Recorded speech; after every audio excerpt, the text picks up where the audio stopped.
Good morning बच्चों। आज बच्चों हम लर्न कोडिंग विद आरके में सीखेंगे Armstrong number and strong number.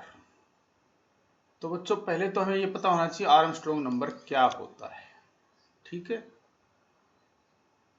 Armstrong number बच्चों जैसे कोई नंबर है हमारे पास, राइट, 213, राइट। अब हम देख रहे हैं कि इसमें 3 डिजिट है, 2, 1 और 3, राइट। अब इन तीनों डिजिट्स का हम क्यूब निकालेंगे बच्चों, है ना। जैसे 2 की पावर 3, ये क्यूब हो गया, इसका क्यूब हो गया बच्चों 8। फिर 1 का क्यूब क्या हो गया 1, 3 का क्यूब क्या हो गया 27, राइट। इन क्यूब्स को जोड़ देंगे, ठीक है। 7 और 1 8 और 8 16, 2 और 1 3, ये तो बच्चों कितना आया 36। अगर ये सम है ना, हमारा 213 आ जाता, 213 आ जाता, तो ये 213 बच्चों आर्मस्ट्रॉन्ग नंबर हो जाता। ठीक है, आइए अब हम इसकी कोडिंग देखते हैं और उसको समझते हैं। तो पहले बच्चों एक नंबर इनपुट करा दिया, सपोज इट इज 153, 153 हमने नम की वैल्यू इनपुट कर दी। सम एक वेरिएबल लेंगे हम, जिसकी इनिशियल वैल्यू हमने 0 ले ली, ठीक है। फिर टेम्प एक वेरिएबल लेंगे बच्चों, जिसमें नम की वैल्यू को स्टोर कर देंगे, ठीक है। जब ये कोडिंग एक बार मैं एक्सप्लेन कर दूं तो इसका यूज आपको अपने आप समझ में आ जाएगा कि ये टेम्प वेरिएबल हमने किस लिए लिया, क्यों लिया हमने, ठीक है। अभी तो इतना मानो कि अपने पास 2 वेरिएबल हो गए, एक का नाम तो है नम और एक का नाम है टेम्प। दोनों में ही 153 हमने स्टोर कर लिया। नम की वैल्यू तो इनपुट कर दी हमने, है ना, और टेम्प की कहाँ से आई, नम से आ गई।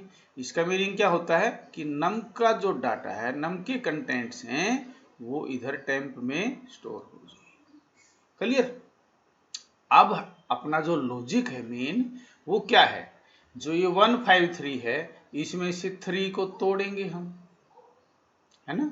ब्रेक करना हमने सीख लिया है।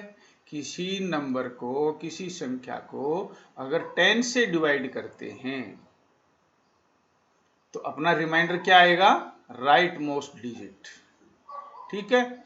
और फिर उसका क्यूब निकाल लेंगे हम, डिजिट की पावर 3 क्यूब हो गया, और सम के अंदर जोड़ देंगे। सम की इनिशियल वैल्यू क्या है 0 है। और फिर जो राइट मोस्ट डिजिट है उसको फ्लोर डिवीजन ऑपरेटर 2 बार स्लैश लगाया, है ना, इक्वल टू 10, यानी 10 से डिवाइड करेंगे तो क्या आ जाए, जो आंसर आता है ना वो हमारा आ जाएगा, है ना। इसके लिए हमने टेम्प वेरिएबल यूज की, नम को नहीं छेड़ा बच्चों, नम की वैल्यू एज इट इज, ठीक है। अब लूप लगा दिया, अपने को व्हाइल लूप लगाना पड़ा, क्यों, क्योंकि ये नहीं पता कि यूजर कितने डिजिट का नंबर इनपुट कर दे, है ना। अपने को ये नहीं पता कि नम की वैल्यू क्या है। ये तो फॉर एग्जांपल ले लिया मैंने 153, कोई 4 डिजिट की संख्या भी इनपुट कर सकता है, 2 डिजिट की भी कर सकता है, ठीक है ना। तो हमने व्हाइल लूप का यूज किया, while temp is greater than 0। जब तक टेम्प की वैल्यू 0 से ज्यादा रहे तब तक ये लूप हमारा एग्जीक्यूट होता रहे, राइट। और हर बार में क्या हो, डिजिट टूटता रहे, उस डिजिट का क्यूब निकल के सम वेरिएबल में स्टोर होता रहे, और टेम्प को फिर अपडेट कर दिया, राइट। और लास्ट में हम क्या करेंगे, जो नम था ना, क्या वो सम के बराबर है, इसलिए बच्चों हमने टेम्प लिया, ठीक है। अगर हम नम जो वेरिएबल है जिसको हमने इनपुट किया था, अगर वो लेते तो नम को यहाँ, ये तो 0 नहीं हो जाता फिर, तो कंपेयर किससे करते हैं, इसलिए बच्चों इसका टेम्प वेरिएबल लिया और टेम्प के अंदर वही नंबर स्टोर हो गया जो हमने इनपुट किया था। क्लियर हो गया ना अब ये। और फिर कंडीशन लगा दी, क्या नम सम के बराबर है। अगर ये कंडीशन ट्रू है तो हम मैसेज प्रिंट कर देंगे, print num is an Armstrong number, और बराबर नहीं है तो हम मैसेज प्रिंट कर देंगे it is not an Armstrong. तो ये देखो 153 है। पहले केस में जब ये व्हाइल लूप की बॉडी चलेगी तो 3 ब्रेक हो जाएगा ना, तो 3 का क्यूब क्या हो गया 27, ठीक है। और फिर ये नंबर ये इसका क्यूब निकलेगा और सम में स्टोर हो जाएगा, सम की वैल्यू अब क्या हो गई 27, ठीक है। फिर टेम्प की वैल्यू क्या हो जाएगी, टेम्प में से बच्चों 3 हट गया, अब 15 रह गया। 15 का हमने फिर 10 से रिमाइंडर ऑपरेटर लगा के यूज किया। रिमाइंडर ऑपरेटर क्या करता है, रिमाइंडर निकाल देता है, ठीक है। तो अब डिजिट में क्या आ जाएगा 5 आ जाएगा। फिर अगली स्टेटमेंट में 5 का क्यूब होगा, वो कितना हो जाएगा 125, राइट। और फिर ऐसे टेम्प का जब अपडेट होगा तो टेम्प में क्या रह जाएगा 5 हट जाएगा, ठीक है। और फिर 1 का क्यूब निकलेगा, 1 का क्यूब बच्चों क्या होता है 1, ठीक है। और फिर टेम्प में क्या आ जाएगा, ये 10 से डिवाइड करेगा तो 0 आंसर आएगा, 0 आंसर आएगा तो बच्चों ये हमारा लूप टर्मिनेट हो जाएगा व्हाइल लूप, और बाहर आ जाएगा, ठीक है। और ये इसमें ऐड हो जाएंगे ये सारे 1 2 5 और 1, तीनों डिजिट के क्यूब आ गए बच्चों। 7 और 5 12 और 1 13, 2 और 2 4 और 1 5 और 1, देखो ये वो तो 153 ही आ गया, और नंबर भी हमने क्या लिया था 153, ठीक है। तो लूप की बॉडी से बाहर निकल के हमने ये टेस्ट कंडीशन लगा दी, डिसीजन कंडीशन लगा दी, क्या नम सम के बराबर है। अगर है तो हमने मैसेज प्रिंट कर दिया, और नहीं है तो हमने मैसेज प्रिंट कर दिया कि वह num is not an Armstrong number, right बच्चों। क्लियर हो गया ना। तो आर्मस्ट्रॉन्ग नंबर कौन से हुए कि वे डिजिट को तोड़ दें, कोई भी संख्या है 1 2 3 4, इधर से तोड़ना शुरू कर देते हैं हम, 4 का क्यूब, 3 का क्यूब, 2 का क्यूब, 1 का क्यूब, और इनका सम क्यूब्स का। अगर वो 1 2 3 5 आ जाता, 1 2 3 4 आ जाता है तो ये 1234 एक आर्मस्ट्रॉन्ग नंबर है, ठीक है। क्लियर हो गया। अब आगे देखते हैं। अब ये तो एक नंबर को हमने इनपुट किया और उसको चेक किया बच्चों। अब कोई आपसे ये कहे कि किसी रेंज में मान लो 200 से लेके कोई कहे 1000 तक आर्मस्ट्रॉन्ग नंबर कौन कौन से हैं हमें निकाल के बताओ, है ना। तो हम क्या करेंगे, इस पूरी कोडिंग को, इतनी कोडिंग को हम एक फॉर लूप में बंद कर देंगे, यानी इनपुट नहीं कराएंगे। इनपुट कहां से आएगा फिर, फॉर लूप से। तो देखते हैं अगले स्लाइड पे। ये है हमारा Armstrong number from 1 to 500, right. तो मैंने क्या किया है, देखो ये कोडिंग तो बच्चों एज इट इज ही है ना, एज इट इज। सम एक वेरिएबल लिया था, टेम्प एक वेरिएबल लिया था, हमने लूप लगाया था व्हाइल, ठीक है ना, डिजिट को तोड़ा था, डिजिट का क्यूब करके सम वेरिएबल में स्टोर किया था, और फिर टेम्प को हमने 10 से फ्लोर डिवीजन ऑपरेटर लगा के, सिर्फ डिवीजन ऑपरेटर नहीं लगाएंगे, फ्लोर डिवीजन ऑपरेटर लगा के हमने क्या किया, टेम्प को अपडेट कर दिया। यानी उस नंबर में से हमने जो डिजिट टूटा है ना उसको हटा दिया बच्चों, ठीक है ना। और इस पूरे ब्लॉक को, जो ये मैंने रेड कलर से ब्रैकेट में लिखा है, इसको मैंने व्हाइल लूप फॉर लूप में क्लोज कर दिया। पिछली कोडिंग में हम क्या कर रहे थे, नम को इनपुट करा रहे थे, अब इनपुट कहां से आएगा, इस लूप से आएगा बच्चों। यानी ये पहले 1 को चेक करेगा, फिर 2 को चेक करेगा, फिर 3 को, 4 को, और 500 तक के जितने भी आर्मस्ट्रॉन्ग नंबर हैं उनको ये क्या कर देगा, डिस्प्ले कर देगा। क्लियर हो गया बच्चों बात। अब इसमें ध्यान रखने की बात यह है कि सम जो वेरिएबल है जिसकी इनिशियल वैल्यू 0 है, इसको फॉर लूप के अंदर लेना है, और व्हाइल लूप से बाहर लेना है, ये दोनों वेरिएबल है ना, सम और टेम्प इज इक्वल टू नम। नहीं तो क्या होगा, अगर सम को हमने यहां लिख दिया बच्चों फोर लूप से बाहर, तो ये अपडेट नहीं होगा ना हर बार, तो फिर हमारी ये एरर हो जाएगी इस कोडिंग में। और इस तरह की एरर को हम क्या कहते हैं बच्चों, यानी हमारा लॉजिक गलत हो जाएगा। लॉजिक मतलब हमारा तरीका, हमारा मेथड गलत हो जाएगा, तो इस टाइप की एरर को कोडिंग की भाषा में कहते हैं लॉजिकल एरर, राइट। एक टाइप की एरर तो ये हो गई बच्चों। दूसरे टाइप की एरर होती है सिंटैक्स एरर।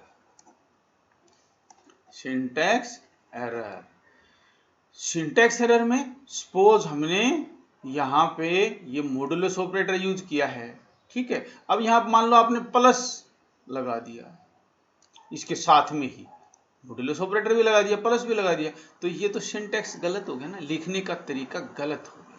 यानी इसको हमारी जो कोडिंग की लैंग्वेज है ना, सिंटैक्स एरर को सपोर्ट नहीं करती, ठीक है। ये तो लॉजिक गलत लगाया, उससे जो एरर हुई उनको हमने कहा लॉजिकल एरर। और ये सिंटैक्स मतलब लैंग्वेज ने इसको सपोर्ट नहीं किया, लिखने का ढंग।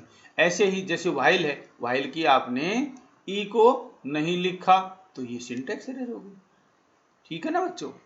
यहाँ पर ये इक्वल टू नहीं लगाया, इसको हटा दिया, लिखना भूल गए हम, तो ये क्या हो जाएगी, सिंटैक्स एरर।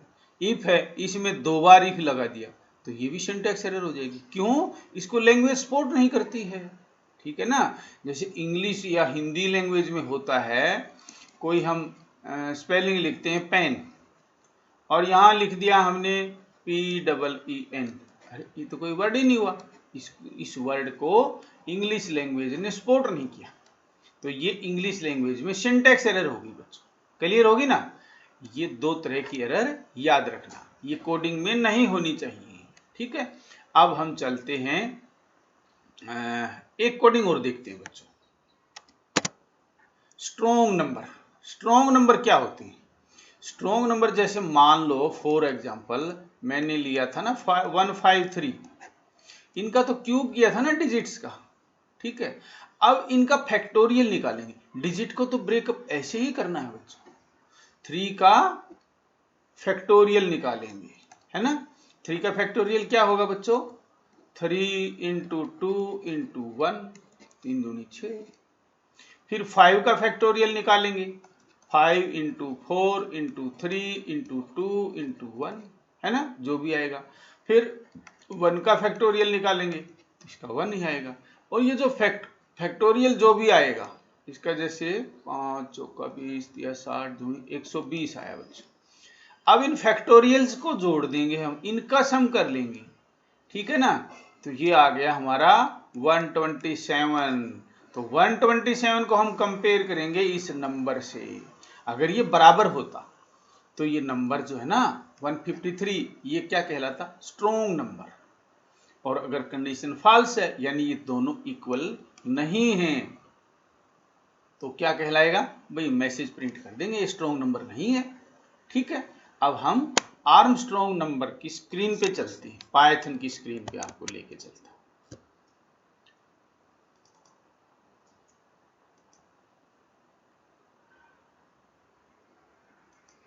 और पाइथन की स्क्रीन पे बच्चों मैं आपको दिखा रहा हूं रेंज के अंदर, ठीक है ना, रेंज के अंदर जो आर्मस्ट्रॉन्ग नंबर होते हैं ना, उनको दिखाएंगे। एक नंबर के लिए तो आप कर लोगे, इसमें तो कोई दिक्कत नहीं है। जैसे मैंने ये लूप लगाया फॉर नम इन रेंज 1 से 500 लिखा है, तो 501 लिख देंगे हम। क्यों, क्योंकि एक कम चलता है लूप, यहाँ पे सम की वैल्यू 0 ले ली, टेम्प इज इक्वल टू नम, और हमने व्हाइल लूप की कंडीशन लगा दी, और डिजिट को हमने तोड़ दिया बच्चों, राइट। और फिर डिजिट का क्यूब करके सम वेरिएबल में स्टोर कर दिया, और फिर टेम्प को अपडेट कर दिया फ्लोर डिवीजन ऑपरेटर लगा के बाई 10, ठीक है। ये बॉडी हो गई हमारी व्हाइल लूप की बच्चों। जब ये 0 हो जाएगा ना, कौन, टेम्प, तो ये इस बॉडी से ब्रेक कर जाएगा, इससे बाहर आ जाएगा और कंपेयर करेगा क्या नम सम के बराबर है, तो प्रिंट नम एल्स, अरे वो तो हमें तो नंबर चाहिए ना, इसलिए मैंने एल्स कंडीशन यहाँ पे नहीं लगाई बच्चों। और इसको मैंने सेव किया और सेव करके F2 प्रेस करके मैंने क्या किया, इस प्रोग्राम को रन किया बच्चों। ठीक है, और रन करने के बाद में आ गया हमारा, ये स्क्रीन आ गई बच्चों। देखो इसमें कौन कौन से नंबर आर्मस्ट्रॉन्ग है, 1 एक आर्मस्ट्रॉन्ग नंबर है। उसके बाद बच्चों 153 है, क्यूब करके देखो 153 के बराबर आएगा सभी डिजिट्स का। 370 भी एक आर्मस्ट्रॉन्ग नंबर है। इससे नेक्स्ट 371 371 भी आर्मस्ट्रॉन्ग नंबर है, फिर 407। तो 1 से लेके 500 तक ये नंबर क्या हैं, आर्मस्ट्रॉन्ग नंबर हैं। स्ट्रॉन्ग नंबर का बच्चों आप अपने आप करना। ठीक है, आज के लिए इतना ही। थैंक यू बच्चों।